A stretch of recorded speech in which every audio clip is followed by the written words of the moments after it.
데살로니가전서 5장 16절에서 18절까지 말씀입니다. 한 절씩 교독으로 읽고 마지막 절 함께 읽겠습니다. 항상 기뻐하라. 쉬지 말고 기도하라. 범사에 감사하라.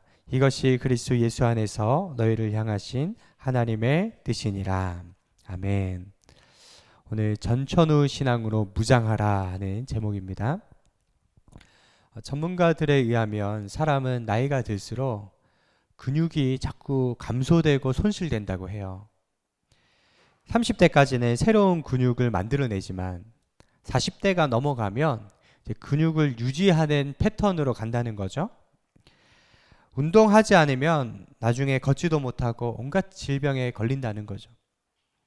우리 도서관에 80대 우리 선생님 한 분이 매일 오시는데 이분이 참 건강해요. 꽤 먼 거리인데 버스 타고 올 거리거든요. 1시간씩 걸어서 저희 도서관에 오십니다. 우리 선생님 건강 비결이 무엇입니까? 여쭤보니까 나는 매일 1시간 반씩 걸어 다녀요. 이렇게 얘기하더라고요. 80 넘은 나이라도 오래 살기 위해, 건강하기 위해 그렇게 운동하고 또 식단 관리, 그렇게 자기를 관리하시더라고요. 제가 참 도전을 많이 받았습니다. 여러분, 육체뿐 아니라 우리 영혼도 겉사람은 후패하나 속사람은 날로 새롭도다 라고 했죠. 영혼도 관리하지 않으면 이제 부패하고 썩어지게 돼 있습니다. 교육계에 아주 저명하신 분인데 연세가 70이 넘으셨고 모태신앙, 오랫동안 신앙생활 하셨죠. 근데 아는 목사님에게 이렇게 얘기했대요. 목사님, 나 너무 요즘에 행복합니다. 그래서 목사님은 속으로 부동산이 올랐나 이렇게 생각을 했는데 그게 아니라 요즘 영적으로 날마다 새로워짐을 느끼고 있습니다. 영적으로 매일 리뉴얼 되기 때문에 너무너무 행복하다는 거예요. 그럼 모태신앙으로 한 70년 살면 신앙의 루틴이 생기잖아요.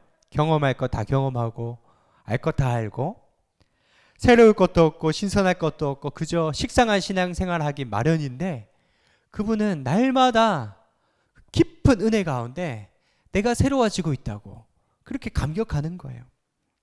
여러분, 영적인 세계는 너무나 깊어서 경험할수록 새로운 은혜가 있고 마치 이 봄 날씨에 새순이 돋는 것처럼 우리 영혼에 봄바람이 막 일어나는 것입니다.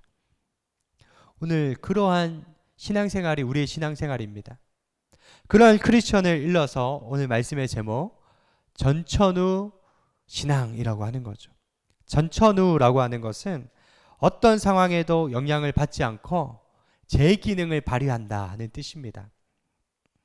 제가 요즘에 손흥민 그 선수의 축구 경기를 하이라이트를 보고 또 야구에서는 오타니라고 하는 선수가 전 세계적으로 열풍을 일으키고 있어요. 우리 한국에 들어왔는데. 근데 아마추어 선수는요, 컨디션이 안 좋으면 게임을 망쳐요. 기복이 심해요. 프로 선수는 비가 오나 눈이 오나 훈련을 하고요. 상황에 영향을 받지 않고 기능을 발휘합니다. 손흥민 선수, 오타니 선수. 그러니까 어떠한 상황이든지 참된 신자는 속사람이 강건한 사람이고요. 폭풍이 불어와도 그것을 뚫고 나가는 전천후 크리스천인 거죠. 그러면 전천후 신앙이란 어떤 신앙인가? 오늘 16절 말씀 읽겠습니다. 시작. 항상 기뻐하라. 신앙생활을 참 어둡게 늘 무겁고 침통하게 침울하게 하시는 분이 있어요. 여러분, 신앙생활은 그렇게 부담스러운 것이 아닙니다. 기쁜 거예요. 왜냐하면 예수님께서 이 땅에 오신 이유는 기쁨을 주러 오셨거든요. 규율이나 율법으로 힘들게 하려고 오신 게 아니죠. 근데 사람들이 이상하게 교회 안에서도 조직이나 규율을 만들어서 참 부담스럽게 해요. 뭘 억지로 하면요, 피로하고 긴장감이 생기잖아요. 인상 쓰면서 하는 거예요. 여러분, 그것은 참된 신앙생활이 아닙니다. 바울은 말하길 항상 기뻐하라. 즐겁지 않은데 억지로 기뻐하라고 강요하는 것이 아니에요. 기쁨의 삶 그 자체가 우리 성도의 삶이라는 것입니다. 할렐루야. 어떻게 어려운 삶의 현장에서도 여러분 기뻐할 수 있습니까?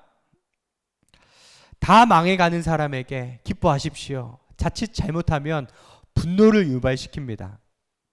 코로나 때 사업이 망한 사람도 있고요. 건강을 잃은 사람도 있고 심지어 사랑하는 사람을 잃은 분들도 계세요. 근데 기뻐하십시오. 굉장히 어려운 속이 뒤집히는 말이죠. 그런데 오늘 본문을 쓴 바울은 아주 심각한 고통을 경험해 봤어요. 앳빌골몬이라고 하죠. 감옥에서 편지를 썼고 육체에 가시가 있었고요.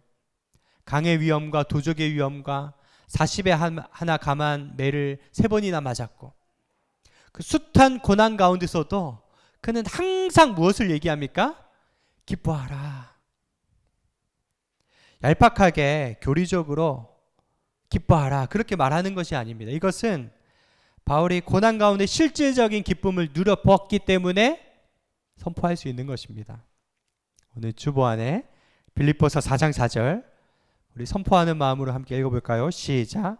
주 안에서 항상 기뻐하라. 내가 다시 말하노니 기뻐하라. 바울이 강조하는 기쁨은 무엇입니까? 기쁨의 원천이 다른 데 있는 게 아니라 주 안에 있다는 것입니다. 주님 안에 있으면 우리는 기뻐하는 삶을 사는 거예요. 쾌락과 짧은 즐거움에는 기쁨이 없어요. 도박이나 마약을 하는 사람 보세요. 엑스타시라고 하죠. 해롱해롱거리며 막 순간 너무너무 좋아해요. 순간 천국을 경험한대요. 근데 그 약 성분이 떨어지면 지옥이 되는 거죠. 여러분, 우리는 세상의 순간적인 기쁨이 아니라 영원한 기쁨입니다. 궁극적으로 장래에 이루어질 소망을 바라보며 기뻐하는 것입니다. 궁극적으로 우리의 승리를 바라보며 참으로 기뻐하는 것입니다. 그 영원한 기쁨이 내 안에 들어오면 우리가 인생을 살아가는 조그만 소소한 일들에도 기뻐하게 돼 있는 것입니다. 그래서 주보안에 C.S. 루이스의 말이 담겨 있죠. 우리는 너무 쉽게 즐거워하려 한다. 진정한 기쁨을 모르기 때문이다. 너무 쉽게 위로받으려 하거나 쉽게 문제 해결 받으려 하면 안 된다. 너무 쉽게 고통을 잊으려 하면 안 된다. 여러분, 쉽게 고통을 잊으려고 사람들은 진통제를 맞아요. 몰핀이라고 하죠. 몰핀만 계속 맞으면 감각이 없어지고 서서히 죽어갑니다. 그래서 말기 암 환자들에게 최후의 보류로 마지막에 쓰는 것이 진통제거든요. 사람들은 지긋지긋한 이 고통을 잊기 위해 물질 중독과 행위 중독에 빠지는 거죠. 고통을 잠시 잊게 만드는 여러분 몰핀이 필요한 게 아니라 고통 가운데서도 참된 기쁨을 주시는 주님을 만나야 될 줄 믿습니다. In Christ. 주님 안에 기뻐하라. 그래서 뇌성마비 시인인 송명희 시인이 범사에 감사하라 하는 시를 썼어요. 참 마음이 뜨거워지더라고요. 한번 주보 안에 보세요. 감사절에만 감사하는 자여 범사에 감사하라. 고난 주간에만 주의 고난을 기뻐하는 자여 언제나 주의 죽으심을 기억하라. 위급할 때만 기도하는 자여 쉬지 말고 기도하라. 기쁠 때만 기뻐하는 자여 항상 기뻐하라. 아멘. 여러분, 우리는 언제나 기뻐해야 돼요. 기쁨과 기도와 감사는 유기적으로 연결되어 있어요. 기도하는 자가 감사하게 되고 범사에 항상 감사하면 기쁨이 샘솟는 것입니다.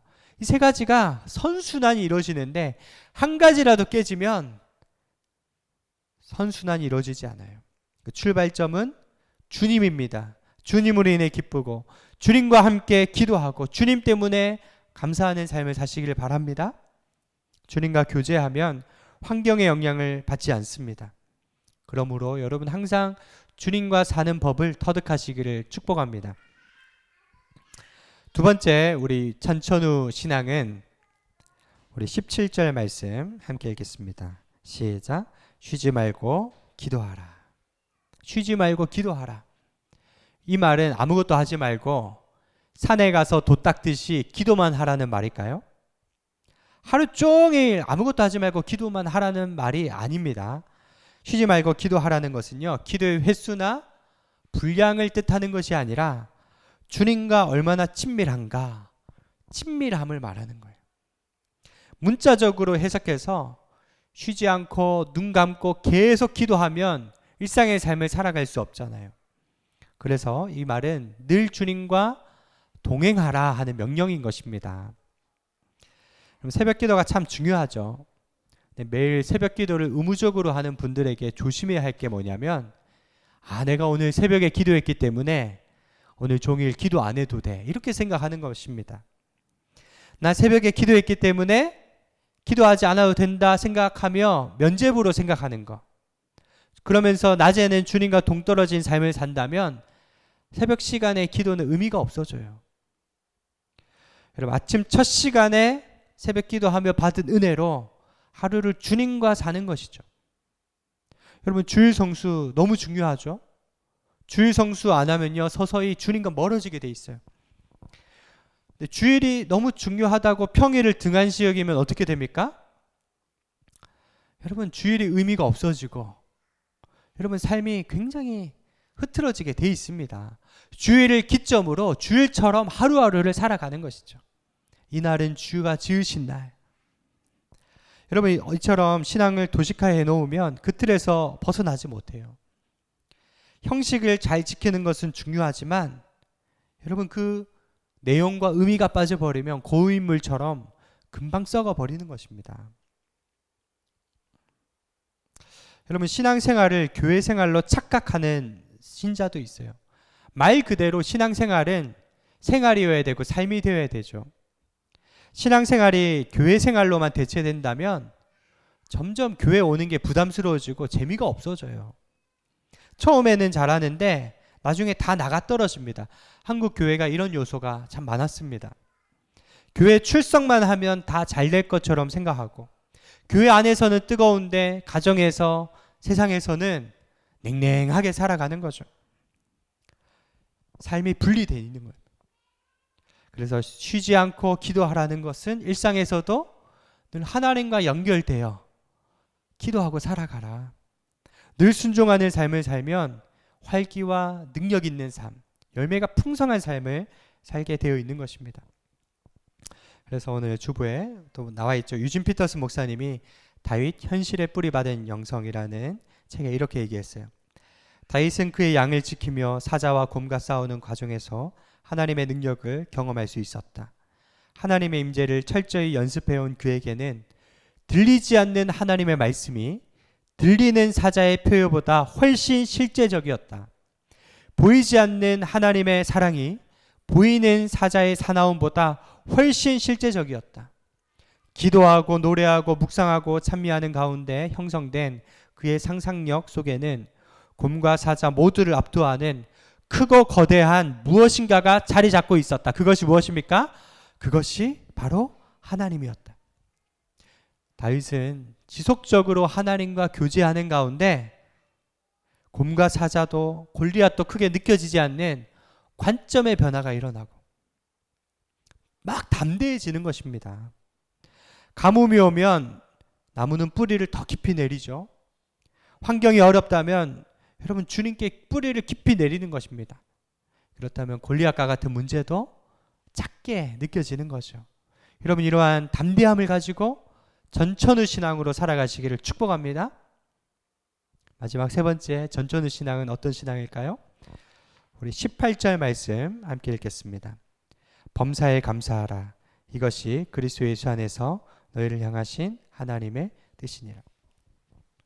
저는 이제 신앙생활하면서 내 영적인 상태가 어떤가 체크하는 4가지 문답을 가끔씩 생각을 해요. 여러분도 한번 생각을 해보시길 바랍니다. 1번, 나는 항상 원망하고 불평한다. 2번, 나는 원망과 불평을 하지 않지만 감사도 하지 않는다. 3번, 나는 감사한 일 생길 때만 감사한다.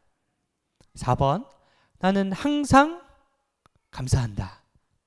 여러분, 몇 번이십니까? 여러분, 신앙의 낮은 단계는요, 입술로 늘 불평하며 사는 것이고요. 또 낮은 단계는 좋은 일 생길 때 정도 감사하는 삶입니다. 근데 금방 그 좋은 일 끝나면 또 불평이 시작되는 거죠. 근데 좀 더 높은 단계는 어떤 단계입니까? 여러분, 어려운 일 생겼을 때도 감사하는 거예요. 로마서 8장 28절, 하나님을 사랑하는 자 곧 그 뜻대로 부르심을 입은 자들에게는 모든 것이 합력하여 선을 이루느니라. 이 어려움, 이 고난에도 하나님의 뜻이 있겠지. 그것까지도 감사하는 것입니다. 여러분, 이해할 수 없는 고난이 생겼는데 감사한다? 이게 가능합니까? 너무 마음이 슬픈데 감사하고 기뻐한다? 여러분, 그래서 믿음이 필요한 것입니다. 범사에 감사하는 말은요, 믿음으로 감사한다 하는 말하고 똑같아요. 지금은 힘들지만 미래의 소망을 갖고 미리 감사하는 것입니다. 지금은 어렵고 고통스럽지만 반드시 어려움에서 건져내 주실 것을 믿고 선포하며 감사하는 것입니다. 그래서 감사는 믿음을 동반합니다. 믿음의 사람은 감사하지만 불신앙의 사람은 불평하는 거죠. 여러분 어떠세요? 하나님은 감사를 강요하는 것이 아닙니다. 억지로 감사하라는 것도 아니에요. 과거에 역사하신 하나님, 오늘도 함께 하시고 미래에도 함께 해주실 거야. 믿음으로 선포하며 감사하는 거예요. 어느 할아버지가 집에서 손주들하고 먹으려고 소고기를 한 근 샀어요. 예전에는 소고기를 신문지에 싸줬거든요. 좋아가지고 집으로 가다가 돌뿌리에 걸려서 넘어졌어요. 흙바닥에 소고기가 다 버렸습니다. 근데 이 할아버지 감사하는 분이었어요. 이렇게 얘기했다고 합니다. 하나님 감사합니다. 소고기는 버렸어도 내 입맛은 버리지 않았음에 감사합니다. 불평할 수 있는 순간인데 감사했다는 것입니다. 여러분, 우리는 이렇게 살아가야 될 줄로 믿습니다. 없는 것만 계속 보면 인생이 지옥이에요. 불평이에요. 내게 주신 것, 이미 있는 것을 계속 바라보면 정말 감사가 넘쳐나게 되어 있습니다. 말씀을 맺겠습니다. 항상 기뻐하라, 쉬지 말고 기도하라, 범사에 감사하라. 이 세 가지는 명령입니다. 왜 명령형인가? 잘 안 되니까. 기쁨과 기도와 감사는요, 본성을 거스르는 거예요. 인간은 본성으로 게으르기 때문에 여러분 원망하고 불평하고 교만해요. 자기 힘으로 살아가려고 해요. 기도하기 싫어해요. 쉽게 우울하고 낙심합니다. 의지적으로 나를 일으켜 세워서 습관으로 기쁨, 기도, 감사. 그리하면 영권이 커져갑니다. 단단하게 됩니다. 믿음의 용사가 되는 것입니다. 손양원 목사님이 일제시대에 감옥에 끌려가서 숱한 고난을 받았는데 그 감옥 안에서 아내가 열병에 쓰러져 가지고 너무 힘들어한다는 소식이 들려왔어요. 청천벽력 같은 소식이죠. 그때 그 아내에게 이런 편지를 썼다고 합니다. 동인 어머니에게, 병고 중에 얼마나 신음하십니까? 이같이 몹시 더운 날씨에 고열도 심하고 게다가 병고까지 있으니 설상가상이겠지요. 그러나 믿음과 진리는 기호와 환경을 초월하니 안심하소서. 꽃피고 새우는 시절뿐만 아니라 백설이 분분한 엄동설한 중에도 하나님의 사랑은 여전하오. 궁전 옥루에서 잘 먹고 잘 살 때만 하나님을 찬양할 뿐 아니라 초가 삼간에서 못 먹고 병들었을 때도 하나님을 찬양해야만 하오. 나는 솔로몬의 부귀보다 욥의 고난이 더 귀하고 솔로몬의 지혜보다 욥의 인내가 더 아름다워 보입니다. 평안과 기쁨은 만병의 보약이오니 모든 염려는 주께 맡기고 부디 병석을 떠나소서. 항상 기뻐하고 범사에 감사하소서. 감동되지 않습니까? 손양원 목사님 그 죽음 앞에서, 그 고문의 고통 앞에서, 또 가족의 위기 앞에서 최은했어요. 손양원 목사님의 내면에는 하나님을 향한 진정한 사랑과 믿음이 있었기 때문에 그것들을 초탈해 버린 것입니다. 아무것도 아닌 것처럼 천국을 바라봤던 것입니다. 여러분, 순교자들은 이러한 기쁨으로 충만했고 스데반처럼 웃으며 천사 얼굴로 천국을 향해 나아갔던 것입니다. 여러분, 우리에게 이미 주어진 천국이 있고 천국을 향해 나아가는, 또 죽어가는 영혼들을 천국으로 돌이키는 믿음의 역사들이 우리 가운데 있는 줄로 믿습니다. 어떤 상황에서도 기쁨과 기도와 감사를 잊지 말고 살아가시기를 축원드립니다. 기도하겠습니다. 하나님 아버지, 저희들 솔로몬의 부귀보다 욥의 고난이 귀하고 솔로몬의 지혜보다 욥의 인내가 더 아름다운 것처럼 하나님 앞에 인내의 결실을 이루게 하여 주시옵소서. 눈물로 씨를 뿌리게 해주시고 하나님이 주시는 진정한 기쁨과 또 쉬지 않고 기도하는 믿음과 또 하나님 바라보며 범사에 감사하는 그러한 건강한 신앙을 허락하여 주시옵소서. 감사드리오며 예수님의 이름으로 기도드리옵나이다.